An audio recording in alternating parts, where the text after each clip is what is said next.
That we about I don't know 7 or 8 years ago now, we had the chance to show the first film in this program, Images of Flying and Falling, and so we're really happy to be able to rescreen that film, which won the Best of Fest award at the Ann Arbor Film Festival, for example.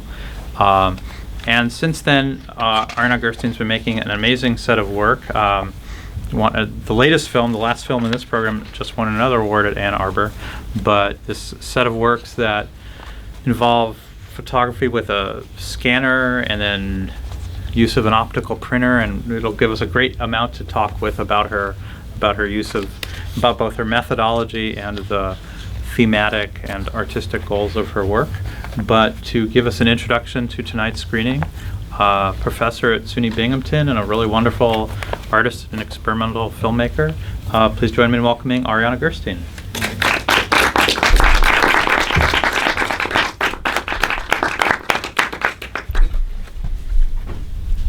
Okay, so thank you, Adam, for inviting me. Very nice. And I've enjoyed my visit. And thank you to all of you for coming out to see my films and hopefully stick around a little bit and have a conversation after. On my flight over, I was writing some things because I wanted to, it's a great opportunity to be able to talk to people before they see your work. I mean, it's fine if they see it on its own, but it's great to be able to say a few things about your background thinking and maybe about ways in which you can look at it that would be different maybe if I wasn't here. So I wrote some things down, and I had read it to the people at Cinematheque. And then after that, I saw that I was missing a lot of things, so I wrote some more. I changed some things, so I'll read that changed one. But also, it's really just a starting point. It's a starting point as far as like understanding a little bit about my thinking and my process. It is by no means comprehensive, and yeah, it's just a start. We can talk about things, and I'm sure you'll see things that that'll be very different than even I see in my own stuff. So yes, I will read to you. So I'm sorry I'm reading off a phone. It's not the most visually wonderful thing to do, but okay. So in my work, I am drawn to the tensions between the still and the moving, and the attempt to hold on to these ideas and things which evade me. I pursue them nonetheless, through an engagement with process. By process, I mean a lockstep approach to thinking and feeling through working and reworking within various media. But especially media that have physical properties of their own. They resist being subsumed and hidden by the concepts they carry. They resist being vehicles they push back. These media work on me as much as I work on them, and so there is a dialogue. One consistent driver in my work is time. Time is one of those ideas that seem to concern almost all of us, regardless of age. Many of us worry over having enough time. Time to work, to play, to love, to be young, the time of a commute, time to cook. Our concern with time develops early, and it leaves its marks. It's something we become acutely conscious of as children, the idea of growing up, the fear of losing our parents, the time left in a vacation, how much time we can stay up before having to turn off the light, stop reading, and go to sleep. I wrote that because I'm thinking of my daughter who's 9 and will never go to sleep. She stays up and reads, hides the light from me. I think the variety of disciplines that work with ideas of time highlight its importance to us. These, of course, include philosophy, history, psychology, neuroscience, technology, chemistry, biology, economics, the arts. There is the time we consider outside ourselves through observations and experiences with entropy, a Newtonian sense of time. The sense of time we get after Einstein strikes me as physical in a different way, where time itself is pulled and has substance as part of a space-time gravity jelly in which we are submerged, our bodies affected by other bodies and their relationship to us. There is the narrative of time built through memory and its use to reinforce our sense of self, establish where we are, and make predictions about possible outcomes for our well-being. This sense of time is not orderly or objective or continuous. We have memory flashes, and some moments fly by while others seem to take forever and feel current no matter how many years pass. This memory-driven time can be so strangely unbalanced and multi-layered. Then there is time seen through theories of physics, through quantum mechanics. Here time is thought to be discrete. There are grains of time, which on their own say nothing about the continuous flow of time, but rather jump from one to the next in a nonlinear manner. These are chronons, particles of time, like photons or particles of light. It's interesting how modern theories of time and physics can feel closer to the way we experience time personally than the Newtonian way that people will still most often describe time. Discrete particle-built time certainly rings true as an experience with the way film works on us, a series of isolated flashes that only become perceived as a flow when there are enough of them. The sense of flow is a cumulative perception of minds entangled within the complex ways of perceiving bodies. It is seductive, convincing, but like everything else should endure examination and questioning. These ideas of how we see, understand, mark, measure, and experience time are fascinating to me and what made me interested in film as a medium of expression and experience. As a child, I was disturbed that time wasn't solid and still like an object. I couldn't hold it, it escaped me. I find some comfort now in the way physics sees objects. There are none, only events. Some events are just changing at rates beyond our detection. In my very first filmmaking class, I was told to play with time. Did Ken still say that when you were taking it, Madison? Play with time, think in time. Later, And it was later we were doing assignments with time. Okay. That sounded like the best thing you could be asked to do. At the School of the Arts Institute in Chicago, there was a department called Time Arts, and I thought that was the best name for a department. Maybe time artist is a better term than filmmaker, since there are so many materials and methods to use to make images in time besides film. I mean, I can't call myself a filmmaker anymore, but I don't want to be called a video maker, and I don't want to be called a media artist. It's difficult to find the term. Speaking of ways, methods, and the physicality of certain processes, that is another one of my interests that you will see expressed in my work. My initial attraction was with the medium of film, as a string of discrete images on a physical base that could catch light and be chemically and physically altered. I even loved the timed machinery of the camera projector pair in sync with each other, a time machine. I worked with these things while I was a student and had access to equipment and chemicals. When I graduated, access to these things became more difficult, and I looked to what was around me. And at that time, I found that I could use a desktop scanner as a way to make a series of images, and as well as digitize my film frames and get them into the digital environment where I could further work on them. Because transfers were too expensive. So this was a different kind of time machine. The way to focus an image on this machine is to be in direct physical contact with the glass surface. The farther away, the blurrier the object appears. So distance has a pronounced effect. Video wasn't appealing to me as it lacked the physical character of engagement that I was interested in with film. Video seemed all eyes, no hands. Also, the way this machine makes the discrete images is by shooting light out from within it, marking the return bounce and image taking from left to right for a duration of time. Say 6 seconds, but it can be shorter, it can be longer depending on the resolution, if you're doing color or black and white. But it goes from left to right. During the production of any frame, time has changed on that single frame. It's like reading, more than like a traditional camera instant. And this is sometimes visible and sometimes not, but it is experienced by me in the process of making the work, and it is experienced by the person I am collaborating with, the person I'm scanning. And I do that process of working with other people with the scanner in Close the Lid Gently, Performance for Perfection 1200, In Glass Houses, and in Traces with Ellie Kim from this program. But all the pieces have the scanner to some extent. And even the first piece, the oldest piece from 2001, it has some scanned sections in it. Sometimes the film itself was put on the scanner to scan and recut and reanimate. Sometimes people and things are put on the scanner. Yeah, so, okay. We'll show them all and then talk about it. Thank you. Thank you.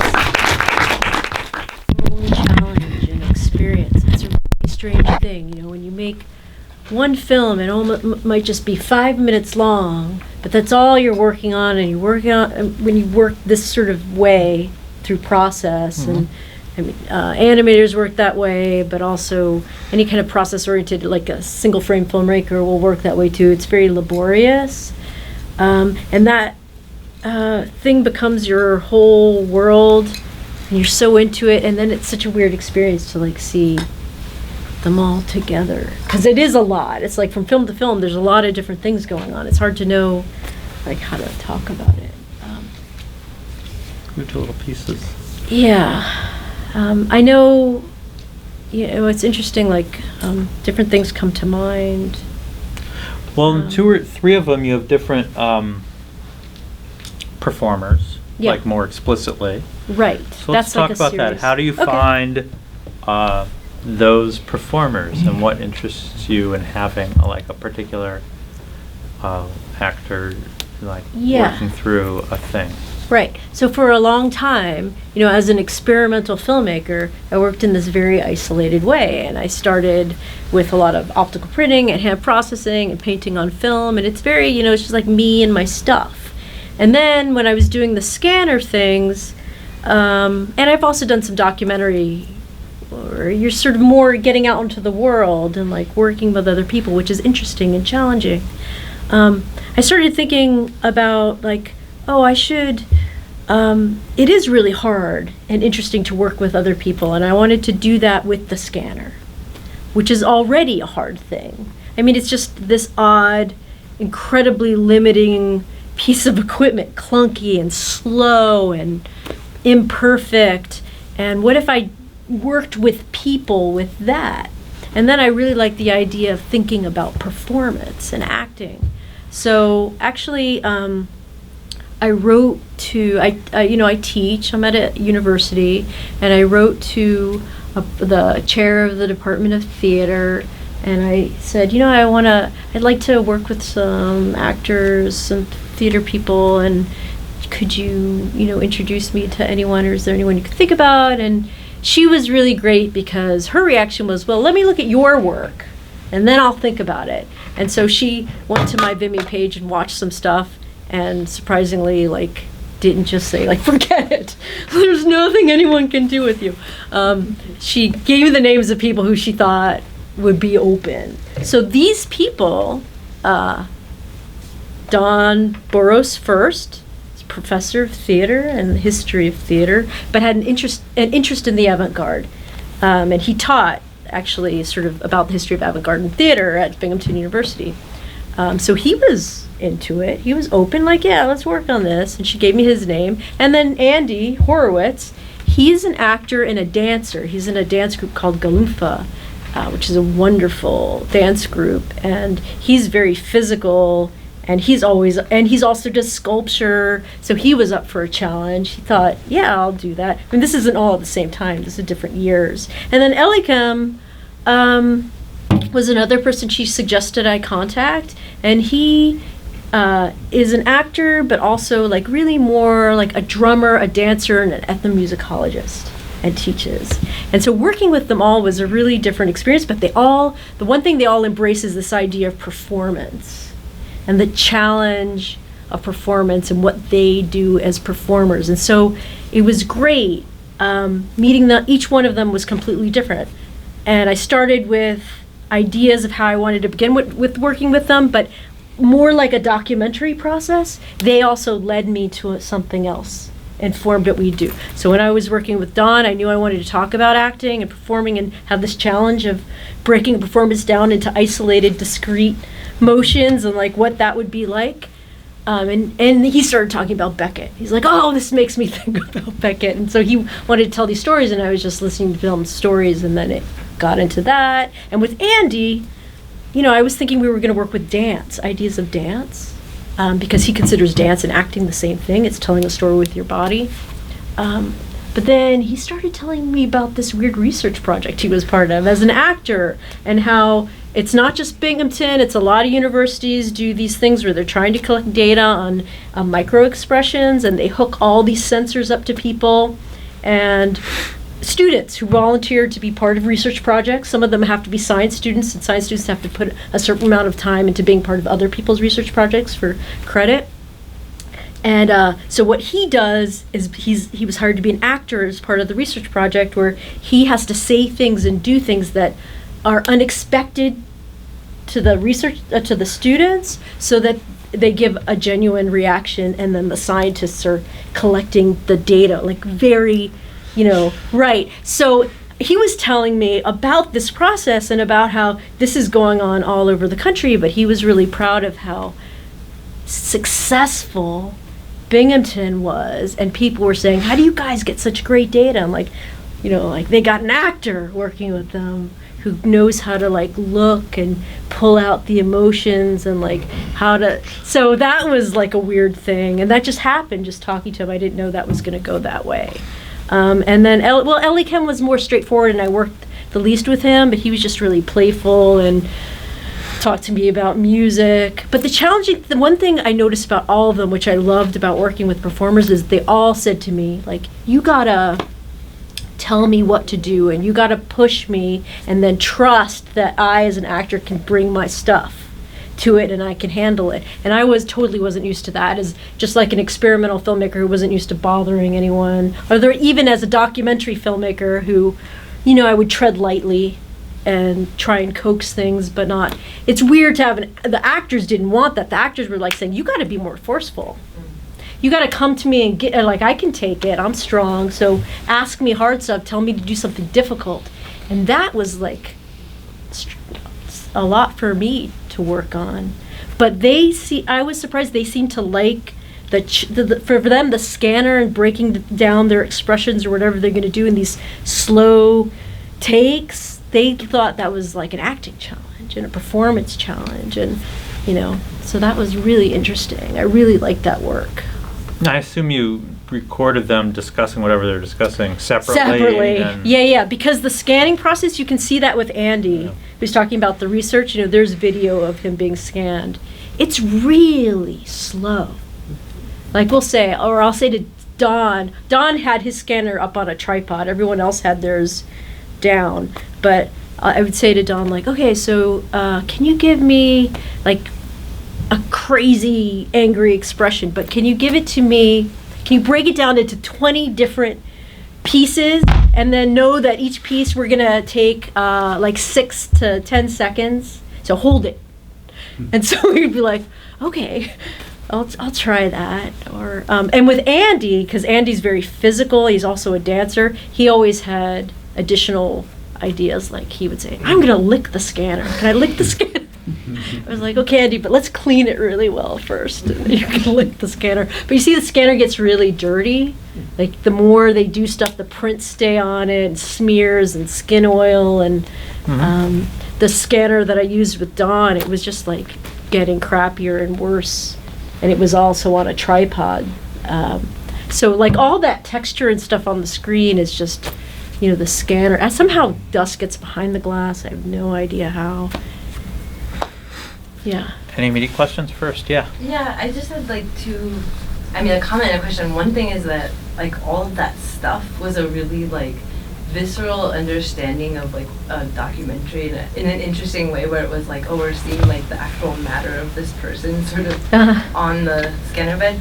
But also I was wondering if you feel like you sort of hacked like a form of getting people to like tell you their stories and create these portraits just because of like the time. I was thinking about what you had said about time, but like the amount of time that it's like a car trip or something where you like, it's almost like you wouldn't want to quicken up the process or something. I'm curious if you've like, as technology has improved and other things have become accessible, if you've sort of stayed with it to build in that like time component. Okay, so I don't know. I'm hearing maybe two different things from you. Yeah, maybe the comment. Something about the time taken to work on something, or well, you said like, okay, you said it takes a really long time for the scans, right? And then the audio that came from that were like the stories that were told to you, but you're basically like interacting with someone and they're talking to you for an extended period. So I can see like the sort of boring thing that doesn't take a lot of like concentration also like opens up like takes off the pressure of conversation, but then like other stuff starts to come out.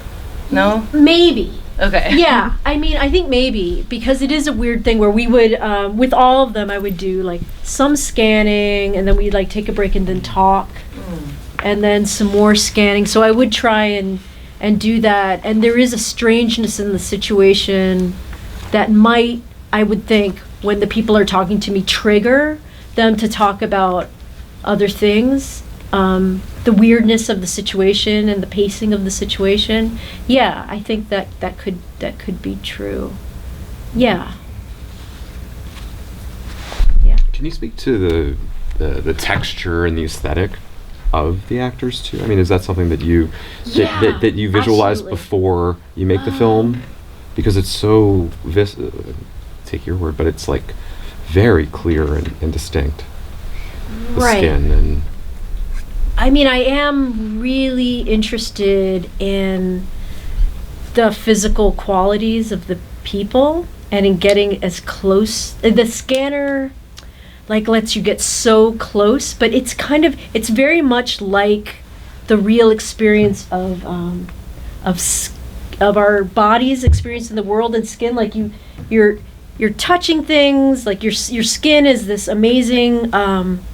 Receptor of all kinds of information of like temperature and texture, but it's also the barrier. It's also the thing that separates you from people. It's both. And the scanner feels like that too. You can get so close and so clear. And I keep trying to like get this sense of touch, but it really isn't, right? It always is like this film still that keeps you back.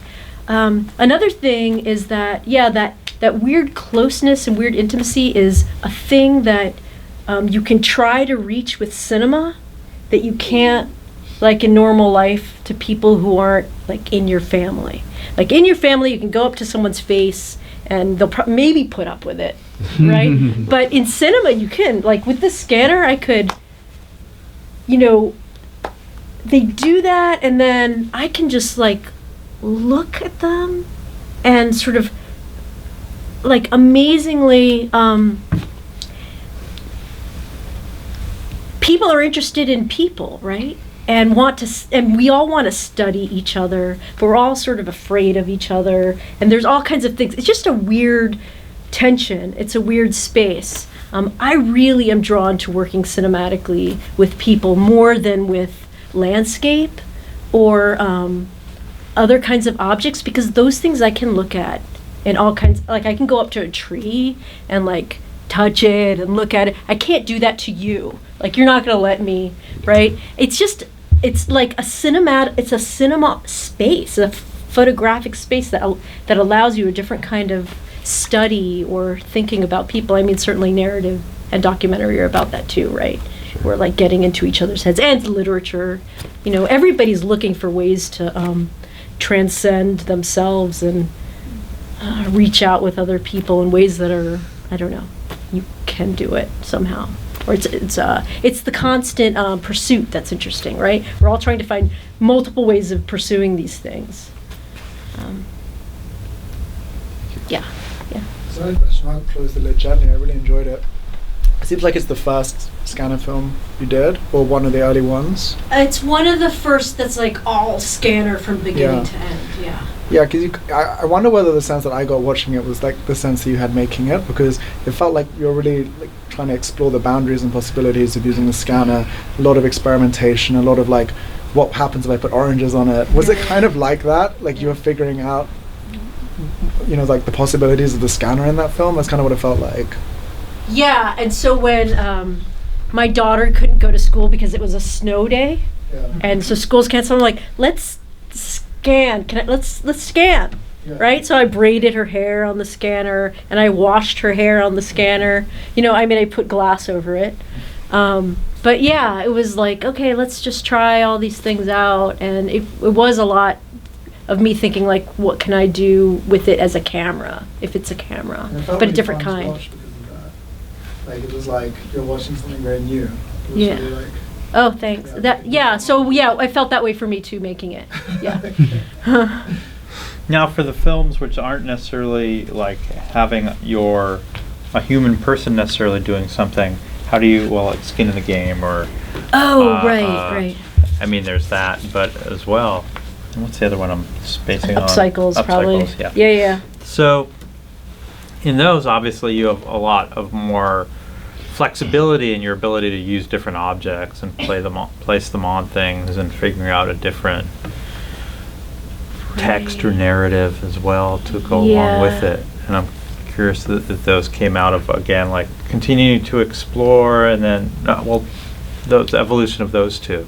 Yeah, those two are very much about like film material and process as far as the making goes. So they're both they both took a lot of time to make. Like Upcycles, it was just like this process of film, like it's like when you work, you think as you work. Working is a kind of thinking. So like the more times you like make an image and look at it and remake it and look at it, you're just like thinking about it some more in a different way. And every process takes you to a different way of thinking and experiencing it. So both those films have a lot of that in them. So like with Upcycles, that starts with just like Super 8 on the L train and just Super 8 going to the Museum of Science and Industry, and then like going to 16 and printing, and then going to like 35, like printing a lot, and then processing in between, and just like making and taking and processing and cutting and remaking, and then taking it to the digital. So it is just like cycles and cycles of thinking and cycles of making and time and the materiality that goes into that. Just like an exploration of that. And then it's very related to Skin in the Game, because Skin in the Game is like a lot of stuff that was even made then. Just over the years, I just wouldn't ever throw it away. And I got to this thing where if I couldn't sleep at night, I would take my film frames and just start cutting them up and making collages on light tables. And I started making light boxes that were all collages. And those light box collages were made of film frames and paint and beeswax on glass and in boxes lit.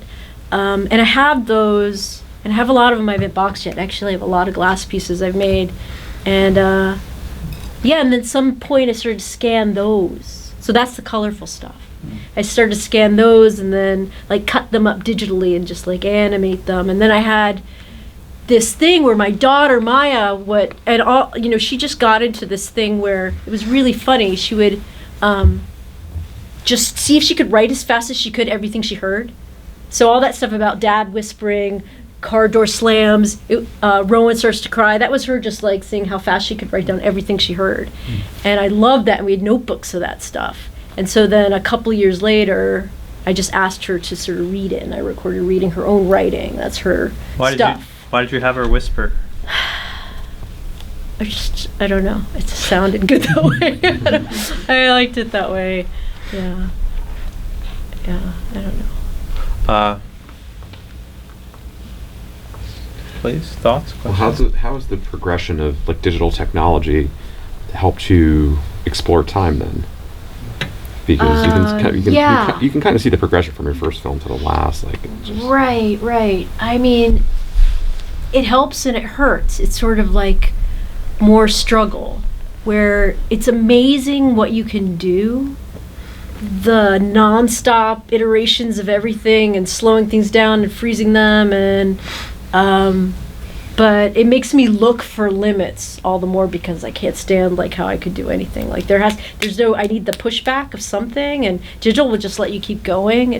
There is some pushback because like people, they design programs, and those programs are meant to take you in a certain direction.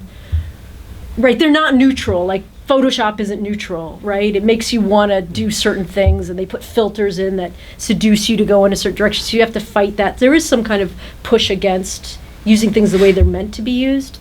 But still, I kind of want to go back to the time of thing about how long it takes you to make something. I want to be slowed down, or I want more difficulty, or I want more labor, slowed labor, so that I have to introduce things like the scanner to go as a companion with the digital editing, to kind of like bring me back to that process of film, which was harder. So like I feel like I don't trust stuff that's easy. You use time almost as like a boundary, as a tool. Yeah. I guess that is Yeah. true. Why Yeah. choose to go to the digital realm at all then? At least for those two films, for Upcycles and Skin in the Game. if at Why all? choose to do it? It still has. Yeah, I mean, I just. I do like some of the things that I can do, and I'm looking for ways to keep pushing myself. I didn't want to just keep making work the way I've always made it. Like, I can't make work now exactly the way I made it when I was a student and I was just making things solely on film. I'm always trying to find, and it's also about interacting with the world. I don't know, that's like the world is digital too now. Yeah, but in a way, one of course can do more in the digital realm and interact less with human beings and more with screens. I Yeah. guess maybe that's just a notion anyway. But for those two films, then maybe one more step then would be just say like, what sort of things did you find yourself wanting to be able to do in the digital realm that weren't working out in the analog? Okay, I think I started actually doing digital because,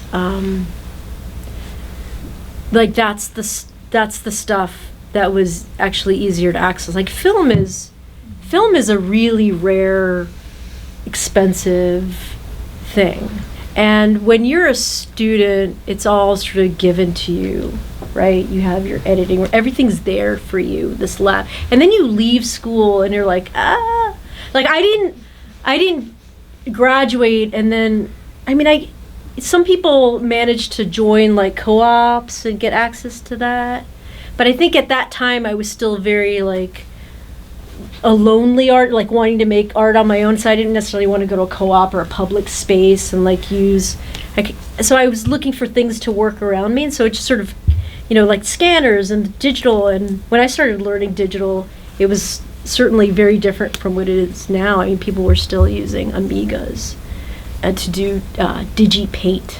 Like, my first teaching job in Chicago was, someone said to me, can you teach 2D animation on the Amiga? Can you teach DigiPaint? And I just said, yeah. And I learned, and I taught it. I didn't know what. But that's what I tell my students, like, just always say yes and then figure it out later. But so I kind of, like, life pulled me into this stuff.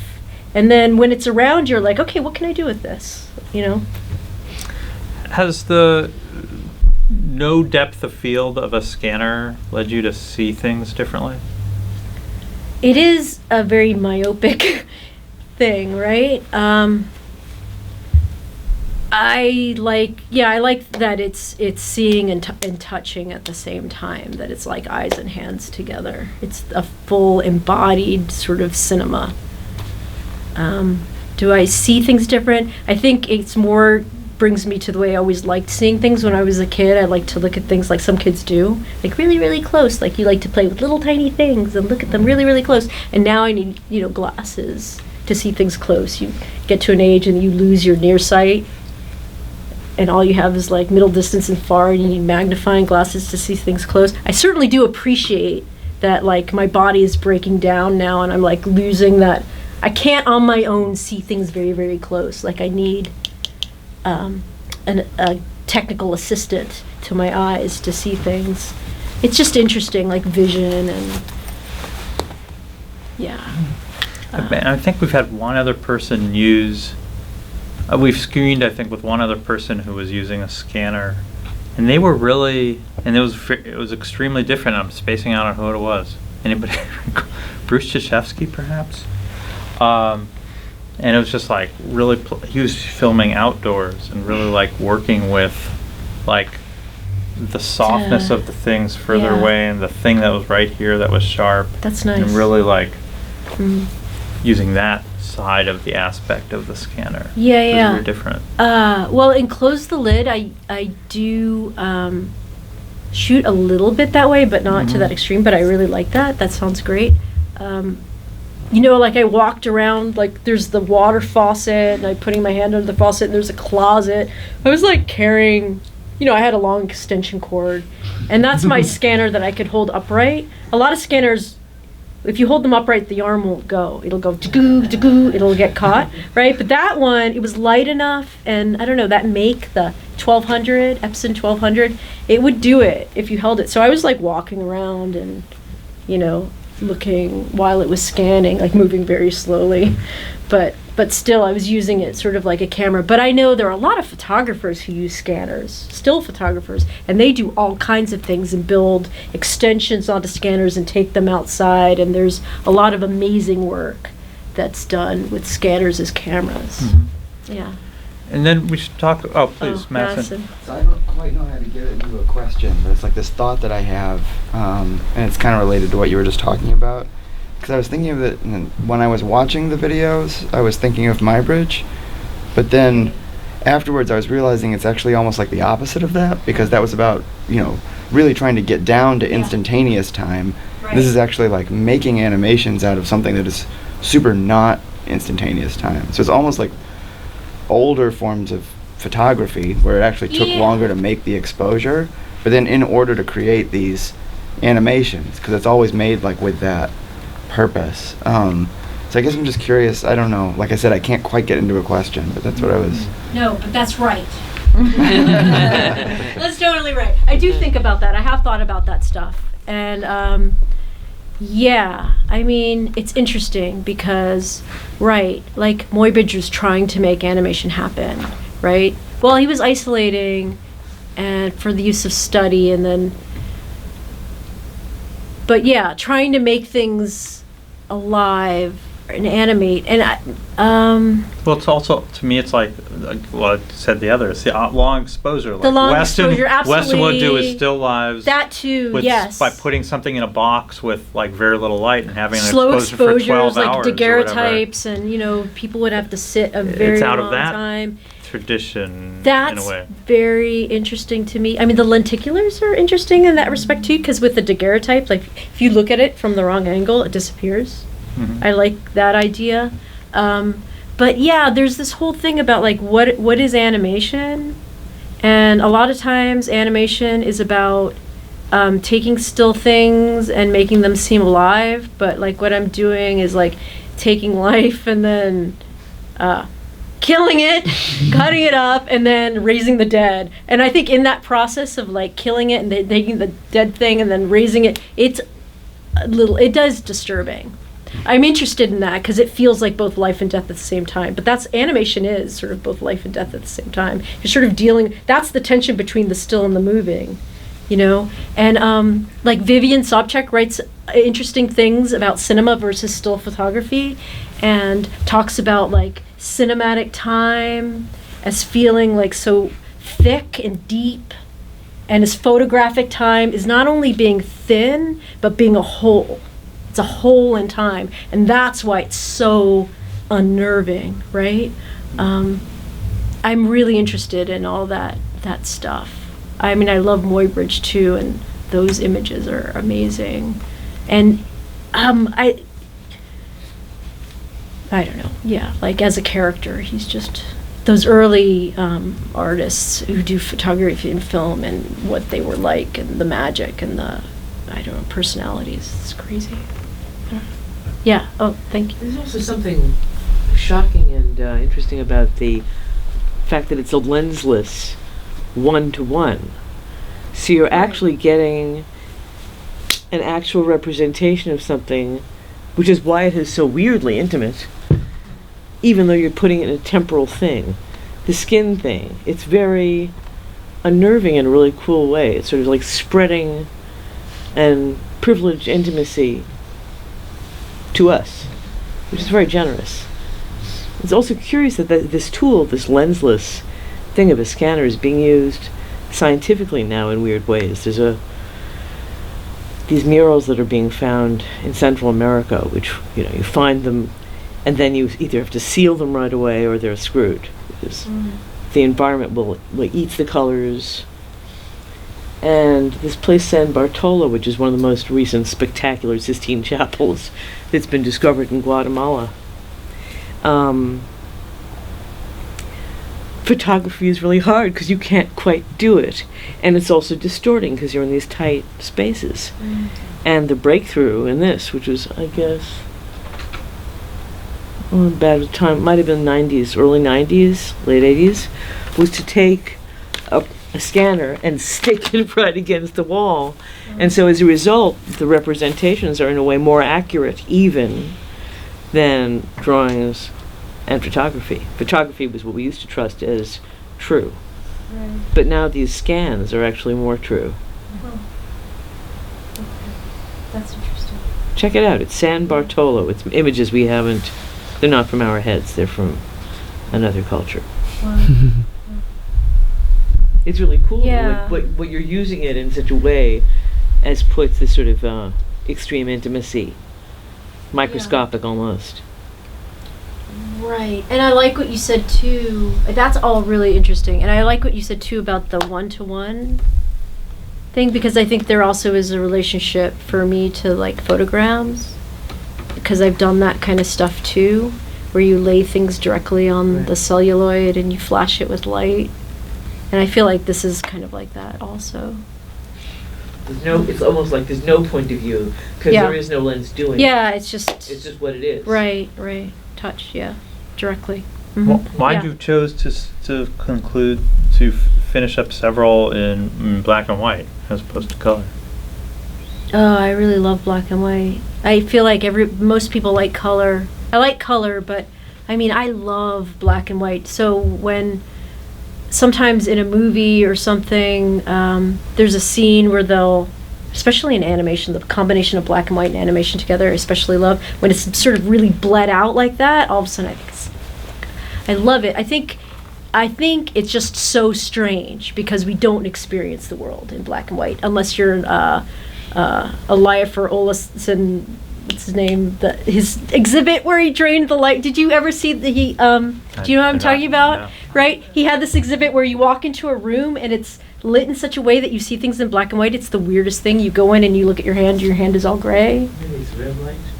Yeah, it's not, you don't see yourself red, you see everything as black and white. It's just not our experience of the world. It's totally a mediated experience. It's the way film can see the world, because of the way that the sensitizing agents and that we can't see the world that way on our own. So maybe it's like seeing the world through the medium.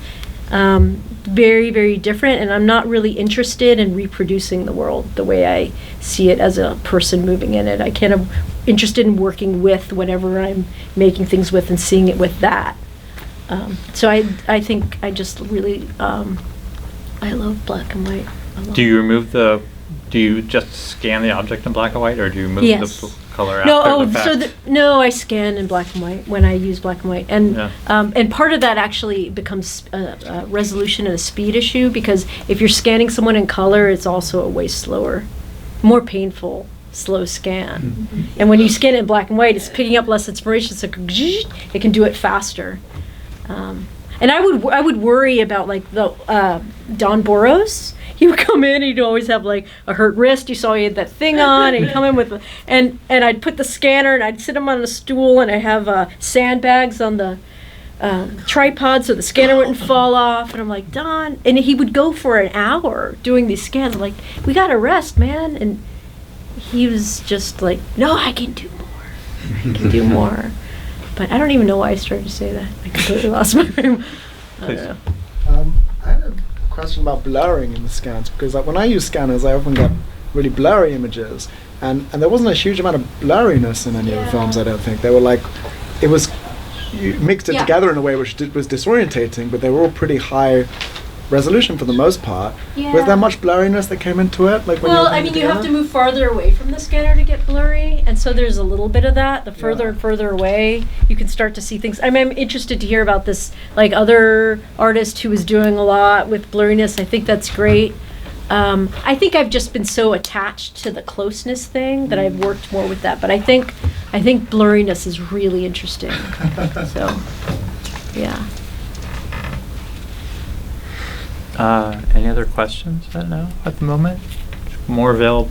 You continue to be available for one-on-one Yeah. questions. But for now, Okay. I want to thank you very much for sharing your work with us and your time. This is a Thanks. really beautiful show, and just thank you all very much for coming. And Thanks. Thank you, Ariana Gerstein. Thank you.